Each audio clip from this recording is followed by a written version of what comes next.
ఈ నెల 6న అంబేద్కర్ మనవడు ప్రకాష్ అంబేద్కర్ ఆదిలాబాద్ పర్యటనకు దిగ్విజయం చేయాలని మాల సంఘాల సంక్షేమ జిల్లా అధ్యక్షులు అల్లూరి భూమన పిలుపునిచ్చారు. ఆదిలాబాద్ పట్టణంలోని ప్రెస్ క్లబ్లో ఏర్పాటు చేసిన మీడియా సమావేశంలో సంఘం సభ్యులతో కలిసి ఆయన మాట్లాడారు. జూన్ 6న రామ్లీల మైదానంలో ప్రకాష్ అంబేద్కర్ భారీ బహిరంగ సభ ఉంటుందని, కులమతాలకు అతీతంగా పెద్ద ఎత్తున తరలివచ్చి సభను జయప్రదం చేయాలని కోరారు. అలాగే ప్రజలందరికీ తెలంగాణ రాష్ట్ర అవతరణ దినోత్సవ శుభాకాంక్షలు తెలియజేశారు.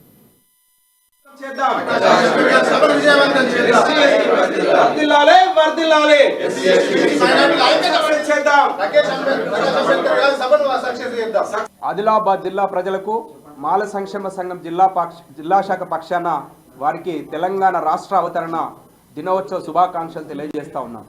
మిత్రులారా, మరి జూన్ 6వ తారీఖు, ఈ నెల 6వ తారీఖు రామ్లీల మైదానంలో ఉదయం 11 గంటలకు అంబేద్కర్ వారసుడు, అంబేద్కర్ మనవడైనటువంటి ప్రకాష్ అంబేద్కర్ గారు ఆదిలాబాద్ విచ్చేయుచున్నారు. మరి ఈ సందర్భంగా మరి మాల సంక్షేమ సంఘం మాల సోదరులు, దళిత సోదరులు, బహుజనులు, ఎస్సీ